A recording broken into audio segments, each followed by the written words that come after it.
24 जुलाई 2024 की सुबह के 11:10 हुए थे कि नेपाल में काठमांडू के त्रिभुवन इंटरनेशनल एयरपोर्ट से एक दुखद खबर आई कि सौर एयरलाइंस का एक विमान टेक ऑफ करने के बाद अचानक क्रैश हो गया। इस विमान हादसे में 18 लोगों की जान चली गई। बता दें कि सौर एयरलाइंस का ये प्लेन काठमांडू से पोखरा की तरफ उड़ान भरने वाला ही था कि अचानक तभी टेक ऑफ करते हुए दुर्घटना हो गई। नेपाल में काठमांडू के त्रिभुवन इंटरनेशनल एयरपोर्ट पर 24 जुलाई को बड़ा हादसा हो गया। सौर एयरलाइंस का एक विमान टेक ऑफ करने के बाद अचानक क्रैश हो गया। हादसे में 18 लोगों की जान चली गई। इससे पहले पिछले साल जनवरी में बड़ा एयर एक्सीडेंट हुआ था। नेपाल की सिविल एविएशन अथॉरिटी ने साल 1955 के बाद से कम 104 विमान हादसे रिकॉर्ड किए हैं।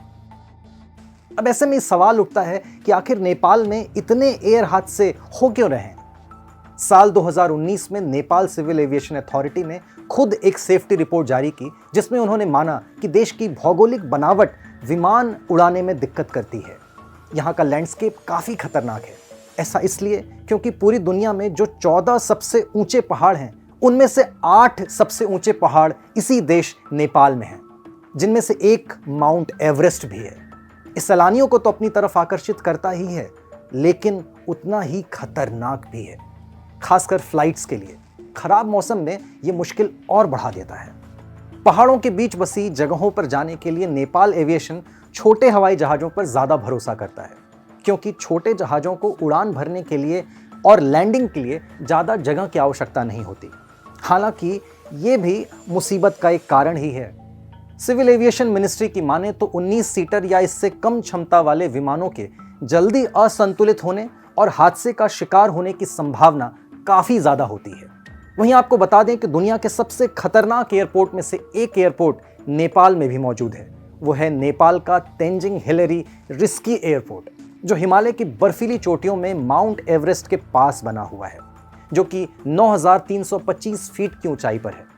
काफ़ी छोटा रनवे होने के कारण यहाँ छोटे विमान ही उतर सकते हैं। इसमें भी एक ओर पहाड़ियाँ हैं तो दूसरी ओर खाई। यही वजह है कि उत्तर पूर्वी नेपाल के इस एयरपोर्ट को दुनिया का सबसे खतरनाक एयरपोर्ट माना जाता है।